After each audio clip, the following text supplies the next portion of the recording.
Over 2,000 die-hard comedy fans and 100 plus headliners all just met in a tent alongside the Mississippi River to take part in a full weekend of chaos and debauchery called SkankFest that more than lived up to the hype. From major surprise drop-ins to the most unhinged moments imaginable, this is everything that happened at SkankFest 2025, their biggest year yet.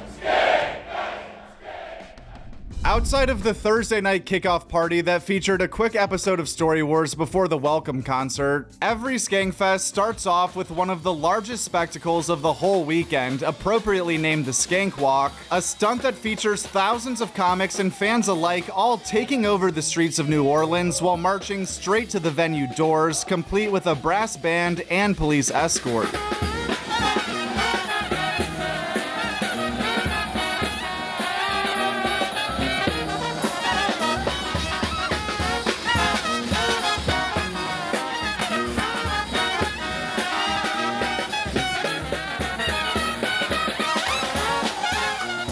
2025 was SkankFest's first year in New Orleans, with the festival originating in New York City in 2016 before taking the show on the road for the first time in 2021 for SkankFest South in Houston, and eventually finding a home near Fremont Street in downtown Vegas for the last few years. What do you think is better about here than Vegas specifically? I think it's just a cooler city. Vegas sucks, let's be honest. And we were in downtown Vegas with all those weirdos. This is great. We got the water here. The weather's perfect. And you can go to the Quarter. I'm staying on Bourbon Street. It's great. Well, how has it changed over the last 9 years? It just got bigger, more hoes. A lot of comedians fluctuating in weight and shit over the years, you know what I'm saying? Well, it started off, so small with like maybe a couple hundred people in New York. And then it just has grown into this amazing thing where people are flying from all over the country to show up, and even out of the country. I had someone who was at my stand-up on the spot in LA at the Comedy Store earlier this week. She flew in from Australia to go to LA and then to go to SkankFest here in New Orleans. So there's legit comedy fans from all over the world that seek this out as their big comedy vacation for the year. So it's incredible. It's different, but it's the same. You know what I mean? I thought Vegas would be more evil, but New Orleans feels more evil. Oh yeah, right. I was telling you like a couple of minutes ago that like I was up till the sun came up and I came out when it was dark. It still feels like it doesn't feel right now. My voice is gone. I did miss Vegas, missed the weed. The seating in the Yoke Raiden Ballroom is double, triple. I like the outside area a little better than Vegas. It's a little bit more room to breathe. You know what I mean? You were there last year. I saw you doing interviews. But everything is really, really going good. This place is more spread out. That's really nice. You don't feel as cramped. You don't feel like you're catching hepatitis by rubbing elbows and shit. This city is also, it's the embodiment of SkankFest, even more so than Vegas. Vegas was a little terrifying, in certain parts. It was fun. I love Vegas, old Vegas especially, but New Orleans, for whatever reason, brass bands, the whole thing, the drinking, the open containers, the, imminent threat of violence, it fits the vibe. It's gotten way better. I mean, it was great, and then it got bad. And now this is great. And I love this. I feel like they should be doing it here all the time. I love any place with a fake sky ceiling. Yeah. That's my favorite thing. Caesar's Palace, Disney World. I mean, I thought Fremont Street was hell. Fremont Street left like a kind of a stain on my soul. And then I got to Bourbon Street, and I'm like, damn, at least Fremont has computer sky. Bourbon Street has... You can feel the blood in the asphalt. Yeah. It creeps into your skeletal system. You can forget Fremont Street on a long enough flight. Bourbon Street gets into your blood, dude, and it's not good. I mean, this is so much bigger and so much smoother. The first ones were cramped at the creek, and I'm claustrophobic. I just booked down out of there. What I've seen them build here is insane. How smooth it is this year. Everyone can have seats, the amount of showrooms, everything that's going on. This rules. You're from here, obviously. A lot of people talk about New Orleans not as a great comedy town because there's so much other fun stuff happening. Do you think that it is even cooler that SkankFest can go this hard here because of that? Sorry. Okay. Sorry. I sneezed so hard I went gay. Well, it's not a great town for comedy because we have the food, the music, the jazz, the French Quarter, all that Mardi Gras. So you got to bring the comedy and you got to bring the people. So this is the way to do it. Yeah. And this is very New Orleans vibe. Sickos, degenerates, handicap. Everyone here traveled to be here. I don't have much insight onto like comedy cities or anything like that, but everyone came a long way to be here and they're very excited. So it was like, I forget who said this last night. Do it in Tulsa, Oklahoma, where there's nothing to do outside of it, and it would be the same festival. That's true. Nothing different. It doesn't matter that I can leave and get f***ed up and robbed and stuff like that. Nobody who's hammered and listening to music wants to sit and listen to your thoughts. It's similar to Miami. Like, it's just a party vibe down in Miami. They're already having a good time. It's great weather. They're on uppers. So there's no way they can sit in a seat and really take in what you're saying. And that's similar here, except if you have a full festival of all the best comics in the country and people are attracted here from other areas. So it's like, it's that I agree. You got to be a soldier to do comedy in New Orleans. You got to really want to do it. And people that kept doing it and kept at it, we didn't broke that little filter, and now everybody really come and see comedy in New Orleans. So it's a good time to be a comedian in New Orleans and be around the New Orleans scene. What are the people in this local scene? What do they think about SkankFest coming here this year? Oh, we love it. We love it. We want to come back every year. Yeah. At this point, Mardi Gras World do a lot of events, but it's probably the best one I've been at. You know what I'm saying? So I love it, brother. I hope they come back. There's no doubt that the city of New Orleans perfectly matches the gritty witch doctor vibe of SkankFest and its fans. But the Big Easy also provided the best food this festival has seen by a mile, with Sean Patton's family catering delicious Creole recipes inside a fake indoor forest all weekend long. Mardi Gras World is the largest venue that SkankFest has ever been held at, which makes sense given that this year also featured the most attendees yet, but the extra space also allowed for a much more comfortable experience without taking away from the intimacy of the festival, and the easy outdoor access along the water complete with a Ferris wheel and Gravitron was a beautiful touch that tied the whole theme together. I'm in a bit of a rush, and you invited me onto the Ferris wheel with you, so I'm hoping that we can have that romantic moment the next time. Off camera. Yeah, on camera, off camera, I don't care. I really enjoyed it and appreciated that I was your invite for the Ferris wheel. So how is it meeting your expectations after 3 days? It has been a roller coaster, dude. It almost like an amusement park, some would say. No, it has been a wild fucking ride. Is that a Gravitron? It's an outdoor Gravitron. Hey, everybody out there. Do your intro. This festival could not be being held in a creepier parking lot. That half building that's built out there. Joe was it's like a fucking wild. Labrador in the woods. He They're goes, like, I gotta let's get it out. go to New Orleans, but let's go to the outskirts. Let's go to the oil refinery. Yeah. Dude, there was a guy moving dirt when I pulled up.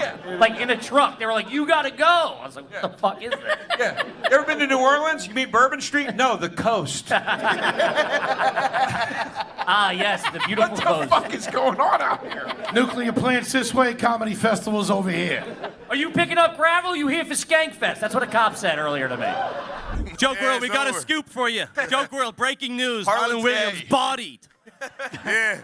Hey, Joke World, how about Harlan Williams jacks off in Gravitrons? Top 5 highlights of SkankFest. Number 4, Harlan Williams coming in his own mouth. Gravitron. It's no secret that the Legion of Skanks fan base has quite the reputation online, with Shane Gillis once describing this festival as, quote, evil KFC employees gathering to do acid and spit on each other, but in reality, these people are some of the most diehard comedy fans in the world. It might sound simple, but SkankFest can be quite the grind even if you're not on the bender of a lifetime. Just the sheer amount of guaranteed time spent on your feet will get the dogs barking, and in cities like New York, Las Vegas, and New Orleans, the party can go as long as you want. So by day 3, half the crowd is always dragging ass, and the energy is way different compared to day 1. Yet the Skank faithful continue to fill out every room with open minds ready to laugh for 12 hours straight, regardless of their condition. How would you describe SkankFest as someone who has never been here before? I don't know, like the weird, like dirty looking guys in your life who don't really bother anybody at work, and you wonder what they're doing with all their time, and they have like a weird like scraggly beard and shit like that, and you go,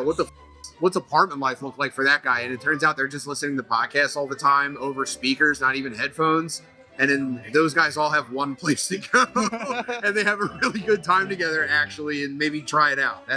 I never thought I was gonna like podcasts come to life or some shit. But when I got here, this shit was like a festival for real. They got fucking Ferris wheel outside. Yeah. And everybody been cool. I ain't even see no bad looks. Everybody been like offering, joints and shit. So What do you think the biggest misconception about Skank fans is? Because they have quite the reputation online. We're all incels and alt-right and these. That's just Lewis.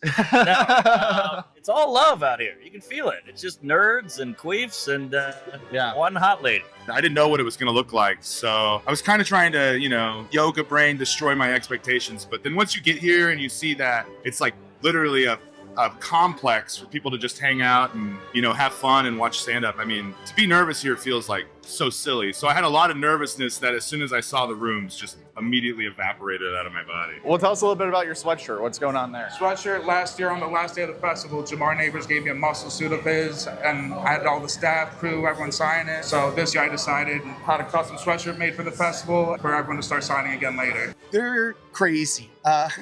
It was insane. The first guy I saw had a huge Legion of Skanks face tattoo, and I was like, how do you explain that to anyone? Like, I couldn't imagine just getting a face tattoo to begin with, but then to like talk to your mom about it, like, okay, so there's a couple of guys who say slurs, and they're funny, they do drugs, so I got a face tattoo about it. I was like, yeah, the fans are crazy. People think that it's going to be so much scarier than it is. Like, everybody thinks that it's going to be kind of like the gathering of the Juggalos. It's not. It's way more approachable. It's way more open to having people of literally any background, sex orientation, whatever. Like, anything goes here. I think that some people think that just because SkankFest sometimes has a certain brand about it or a certain look of like with tattoos and they look a certain way, that they might judge it. Like, they might be judging the book, but I implore you to come check it out because they invite me. I don't always align with necessarily the comedy programming at SkankFest, but they have me every year and I'm a different flavor. Like, they have the whole spectrum of comedy, so it's incredible. Come see me on tour. Last thing about SkankFest, they really do believe in consent. They don't believe in consent. I've been like 4 times. Here's how I describe SkankFest. Here, they have fake jewelry and real orgasm. That's my SkankFest. That's true. It is true. I mean, everybody here looks like a vampire or a vampire hunter. I've noticed. It's right. like one of those. It's Everyone's in the Lost Boys. It's Everybody's a in lot the of Lost like Boys. camo cargo pants, check. Yeah. Black sneakers, check. Motorhead t-shirt, check. Yeah. It's camo goth sexual. Yeah. That's the best part about this festival. They all fucking know. relate. Just a grouping of fucking animals. I know, it's sick walking in here and seeing all like the death metal shirts. Yeah. It's a petri dish of everyone you want to avoid in public. You only want to avoid them because you can't resist jacking them off. Well, you know what me up about SkankFest? There's so many people there, and you're just a massive celebrity. Everyone's so nice there. It's beautiful. Everybody's taking your photo and saying how much they love you, and you're killing, and they're excited to see. And you got a huge pop. It's like insane. I know. It's a love fest.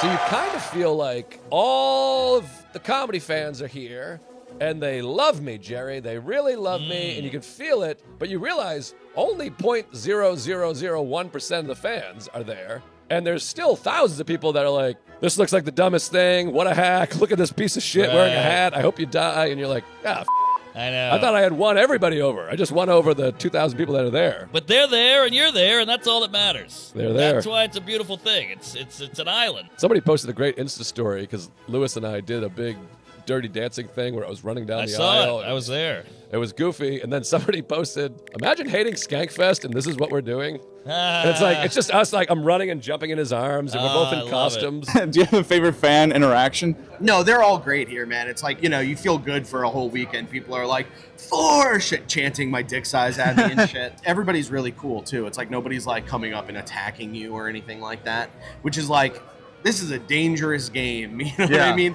For me, nobody cares. But I'll fake my death and be like, oh, someone tried to kill me over there because I'm so famous. But if you're somebody who's like, important, someone can just walk right up to you, just bang, bang, bang. And that doesn't happen here, which is great. All right, that's not going to work for YouTube. You know, it's very intimate with the fans, and if you're like a John Lennon type and someone wants to make their whole life story about your death, it can happen here, but it doesn't, and that's great. Can you use that? I guess so. Yeah, that's great. It's a kind of scary vibe. Okay, the whole theme is just. One more time. You can get very close to the fans, and some of them can be psycho, but none of them are, and that's what makes this place great. SkankFest 2023. All right, that's what. One of the greatest parts about SkankFest, besides the unprecedented access to comedians, is that it's truly the only place where you can find every type of weird, non-traditional comedy show you could imagine, and a few that nobody would imagine besides Lewis. Outside of the constant live podcasts and stand-up showcases that go on from noon to midnight, there's plenty of other random gimmick shows mixed in between. From the infamous Naked Roast to Colin Tyrrell's Midday Circus. Sam Talent did Colin Tyrrell's Midday Circus, and they passed around a hat and asked people to like put shit in there, like donations. And people were putting like tampons and Zins and pills in there. And one guy put a beignet in there. Sam Talent grabbed the beignet, threw it up, and hit it with a baseball bat to the back of the tent, and a guy caught it and ate the beignet. It was unbelievable. Kim Congdon's comedy dating show, Stand Up on the Spot, the Miss Skankfest beauty pageant. Right now I'm supposed to be judging the Miss Skankfest pageant, and let me tell you, no. No shot. They're like, yo, it's live streaming. I was like, oh, that'll be good. Me calling, yeah, nice tits, you ugly poor bitch.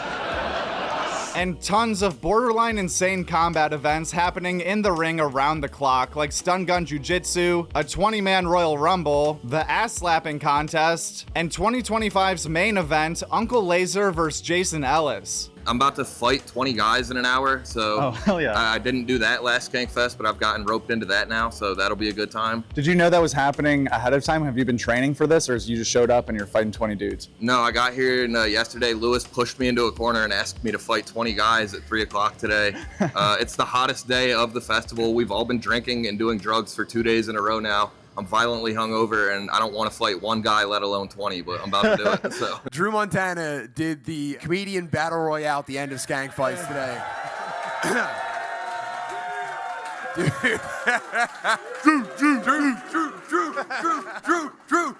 Drew.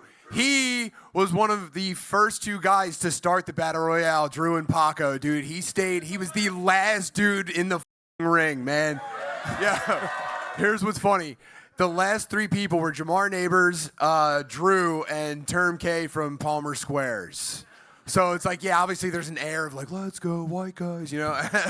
We tried to jump him for you, dude. A lot of us had our hands in our pockets. All right. So just as Term and Drew start to kind of wigger sync up and like kind of threaten Jamar in the corner, I turn to the crowd and I try to start a Wiggers chant, and I go, Wiggers! And before I could start the second Wiggers, Jamar knocked one of them out and Drew quit. You were the champion of the Royal Rumble. I was. I won. Yeah, it was fun. How was that? Just beating people up? Man, I ain't gonna lie, I was fucking tired. I didn't even think I was gonna make it to the end. Once you realize, like, a lot of these people can't really fight like that, I was like, oh, well, just hang out. I said, just hang out, let them beat each other up, then jump in when it counts. Did you know you were doing that beforehand, or is that something?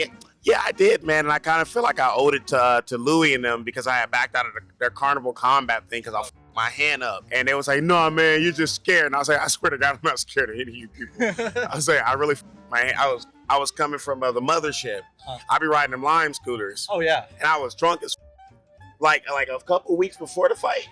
And I said, boom, and I fell on my hand. I was like, I tried to spar with that motherfucker, couldn't throw it, and nothing, man. It was f***ed up, dude. Shane Gillis, Doug Stanhope, Dave Attell, Matt McCusker, Dan Soder, and Tony Hinchcliffe were a few of the biggest names on paper, along with SkankFest staples like Kim Congdon and Zach Amico. But there are hundreds of comics booked for this festival that fought tooth and nail to earn their spot. So where does SkankFest rank in terms of up-and-coming comedian, like your vision board, your like goals to get on? It's been there for a while. I've been a fan of Legion of Skanks and wanting to be a part of SkankFest, I think since its iteration. The fact that I've been able to come here and everyone's so nice and receiving me nice and being so kind, And it's just been a dream come true. This is like one of the better weekends I've ever had. Wow. And it's awesome. I have to work on Tuesday, and I'm not pumped. Yeah. To be back in the cold Flatiron district of the Lower East Side Manhattan. This is the coolest thing ever because I'm still a very young comedian. I'm only like 3.5 years in, kind of in total. So it's insane to be on the same festival as like Mark Normand and Shane Gillis and Nick Mullen is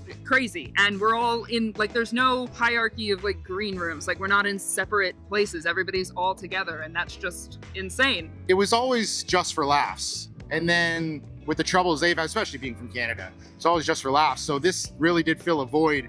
When they started, I was like, I don't know if that's going to be successful. Like, that's hard to just grassroots from the ground up, make your own comedy festival. Like, looking around, this is insane what they've been able to pull off. 100 comedians here. Who is the most underrated in your opinion? I gotta go with Miko. Look at that fat he can barely walk. Yeah. He's a brilliant writer. He's incredible joke smith. So yeah, Miko for me should be, I was gonna say bigger, but Miko should be way more well known. Michael Ridley. I want to be the guy next year when you look back that says Michael Ridley was underrated.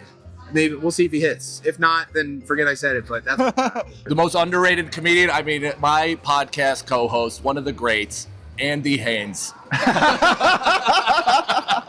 No, Sag Daddy to God. Andy couldn't make it. He's off with those fucking libs, Hassan and Ronnie. I've said it before and I'll say it again. Mike Cannon is the most underrated comedian here at SkankFest. The man should be a bazillionaire. Who is the most overrated? No, I'm just kidding. Do you have anyone that you got to hang out with? Maybe not actually on stage, but just got to see it behind the scenes and you're like, oh, I don't get to see this guy a lot. That was cool. I'm very socially awkward, so I will shake someone's hand and just walk away. I'll be like, I wanted to meet this comic my whole life, and then you shake their hand, you're like, right, I have nothing to say to this person. Yeah. I'm not good at networking. My personal thrill of this, which you were talking about things that people don't know, is I usually hop on random podcasts from the green room with people I don't usually get to podcast with. And so that's one of my favorite experiences, is how fun and funny those are. And Sam Tripoli's become a good buddy of mine. I met him in an earlier one, so this is one of the rare times we hang out. That's and very cool. Yeah. I don't really get to hang out much with like Shane. I got to host for him way back when in Arizona. So just popping by and just being like, yo, what up, dude? And having like a 5-10 minute chat. Yeah. It was really nice to be like, oh, you know, it feels like a weird Comic-Con, but no one's in booths. Yeah. It's like people were just like, you see, oh, that's like Pedro Pascal just walking. Yeah. He's like, oh, it's whatever, it's Robert Downey Jr. eating a po' boy. With a lineup this loaded for a festival that isn't known for huge paychecks, there are sure to be a few comics every year who bail at the last second to make more money on the road, which this time happened to be Bobby Lee and Matt Richards, a really funny comedian out of New York that's still vastly underrated at the moment and I think would have made a lot of new fans at SkankFest. Tim Dillon also told everyone in charge that he was no longer coming to the festival, but still showed up in dramatic fashion Sunday morning as one of the biggest surprises of the entire festival, catching everyone off guard for one of the coolest moments of the weekend. Man, he's one of the best working today. You're gonna fucking love this guy. You're in for a fucking treat. Give it up for the great Tim Dillon, everyone. Give it up.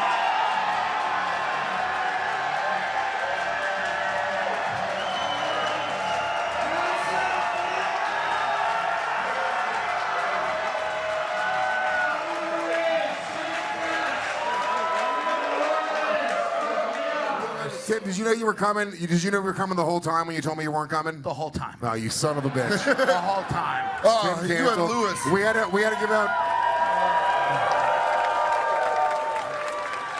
We had to give out 100 refunds. You had Lewis legitimately angry. I have begged the next dude to do the jam. He's never done it. Tonight, for the first time ever. Ladies and gentlemen, make some noise for Mike Feeney and Tim Dillon!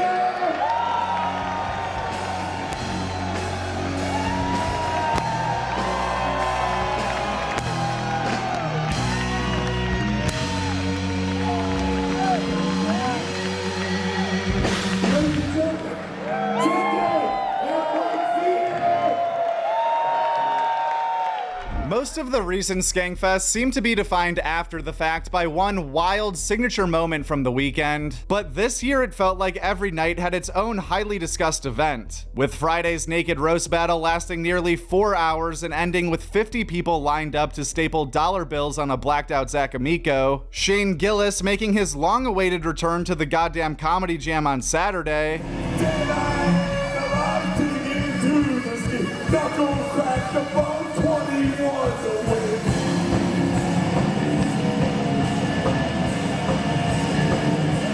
and the live reading of Louis J. Gomez's new book, Knives and Spoons, with Tim Dillon, Dan Soder, Robert Kelly, Zach Amico, and the Legion of Skanks on Sunday, which was one of the funniest live podcasts I've ever seen. You just read Louis Gomez's book. Look, I wrote a book called Knives and Spoons that's available for pre-order that's been pushed back 3 times, but it's officially done. They told me I can't change anything else, so it's done. It's over. But it's available for pre-sale. I chose some of my favorite chapters from the book to have some of my best friends to come out and read for you guys. So you guys get a little preview of the Knives and Spoons memoir. This may be the biggest piece of shit thing that has ever been written on paper. Okay, listen to this. This is the day of 9/11. Louis J. Gomez writes, I stayed at the hotel that night feeling particularly depressed that my girlfriend left me.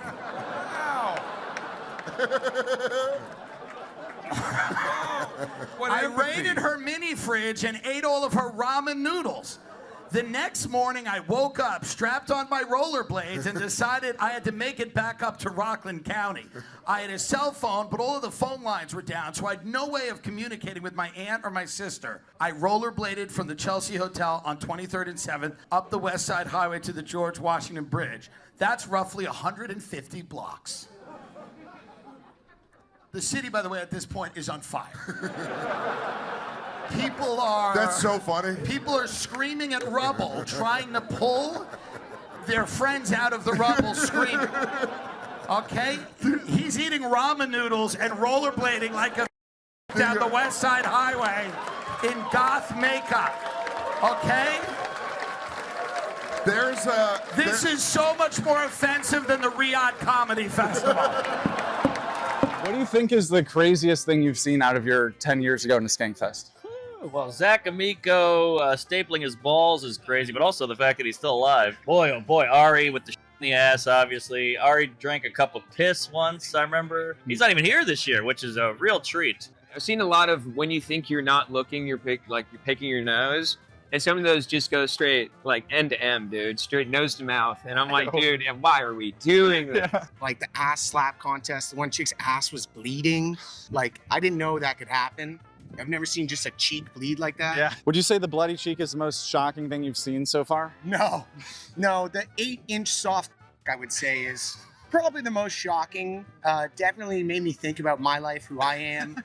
I watched Blind Mike get like soft sucked on stage. The first skank, that was like my first day. I was like, all right, let me go see what this is like. And I walk in and he's like getting blown under the table by some lady. I was like, okay, never mind. At the end of SkankFest South, which was a great one, it was so fun. The last night, everyone was like still hanging out after the shows, and I signed some guy's nipple. And I didn't remember that till he sent me the picture. I was like, right, I signed that guy's nipple. There was a guy with no leg. There was a guy with a double amputee, and he took his legs off in front of me while I was on LSD, and that's probably...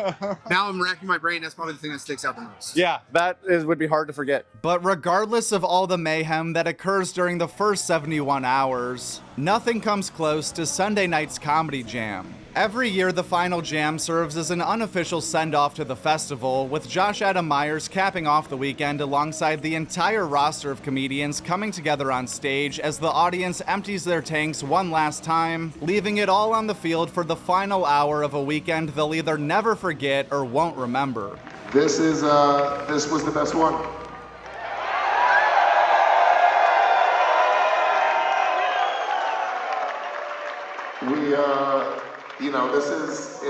I give this I say this dumb thing every year that we're like not the cool kids, but it's kind of weird because lately we've kind of become the fucking cool kids. Everyone everyone in comedy talks about this fucking weekend. And they can't put their finger on it. They're like, it's fucking, they're a bunch of fucking crazy fucking, but then everyone talks about what an incredible, incredible audience that you guys are. As soon as they leave this festival, it's because of you guys. It's because of you guys. We don't spend money marketing this festival. We literally take pictures and we show how great of a time everyone's having. We treat the comedians right, we treat the audience right. For one weekend, we are all fucking skanks. We all are on the same level. And that's why this thing is growing bigger and bigger and bigger every year. I want to thank the people at this incredible venue, Mardi Gras World. Give a round of applause for these guys. They're putting up, they do really nice things here. And they opened their doors to us, and you guys are the best fucking fans in the entire planet. I want to thank my entire team. I want to thank Big J Okerson, who is my fucking brother. Big J, can you say a quick word? Sure, I'll say a quick word. How about for a guy who sent a text years ago that said, let's do a festival called SkankFest, Louis J. fucking Gomez. We're all standing here because of a dum-dum's idea, so I fucking love this guy. Fucking, this is the guy when you owe it to. Louis, Christine, Rebecca, they do it every year, and we'll see you guys fucking next year, man. Thank you guys, I love it. There's no comedy festival in the world quite like SkankFest, and the truth is, the comedy aspect of this weekend almost plays second fiddle to that of Community. When you're there, it really feels like this is a convention for comedians and fans alike that is impossible to replicate anywhere else solely based on the connections and respect this festival has, and the amount of work required to pull it all off. In fact, by the time you're watching this video, Rebecca Trent, Christine Evans, and the rest of the team have likely already begun the planning for next year. What is one thing that you know about SkankFest that nobody else would know? The people that really put it on, they put their blood, sweat, and tears into it. A lot of people don't see behind the scenes, but this is some people's entire year. Whenever this ends, they take about 2 or 3 weeks off, and then they're planning for the next one. Wow. So that's the only insight I have, is that Rebecca Trent, Christine Evans, Louis J. Gomez, Big J, the list goes on. These people put their heart and soul into it. And I see it from a little bit behind the scenes, and it's really incredible.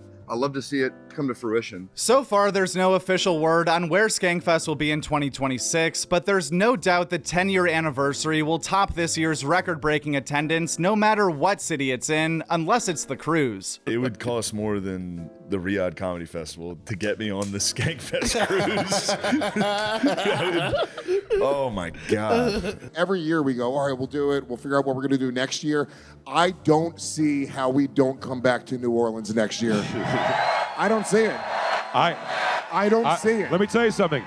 I agree, but I just know I love when you speak in declarative statements, dude. You've told places so many times, like, we will be in Dallas, Texas next year. Can you just imagine what it's people are like, oh, I'm going to get my vacation. Just to be Lewis's business partner in the back of the room, and then you just watch him just get caught up in the moment. He goes, and we are changing our entire business plan. And you're just in the back. We're like, donating every profit to the homeless of New Orleans. If you're a comedy fan watching this video, the best way that I can describe SkankFest is basically your YouTube algorithm come to life. With live podcasts and stand-up showcases happening around the clock and free range to bounce from show to show, just one SkankFest feels like a lifetime's worth of comedy fandom stuffed into 3 days and checks a huge chunk of comics off the bucket list. Almost like going to the 1985 NBA All-Star Game and for the rest of your life being able to say you've seen all the greats with just one ticket, even if they might be playing hungover. And if you're a comedian watching this video who hasn't applied in the past, it should 100% be a goal to get on this lineup even if you think SkankFest might not be your scene. Not only is it a chance to make lifelong, ultra-loyal fans who appreciate good jokes no matter who they're coming from, but also just for the rare networking opportunities that can come from being around 200 comics all in one building. This one's a lot easier to like conceptualize in my mind because it feels more like you're at like a comedy trade show and you're just showing off the latest innovations and dumb bullshit. Yeah. And you're just looking for investors. A comedy club guy just gave me his card and said he's going to book me. So it's like, yo, the tech is improving.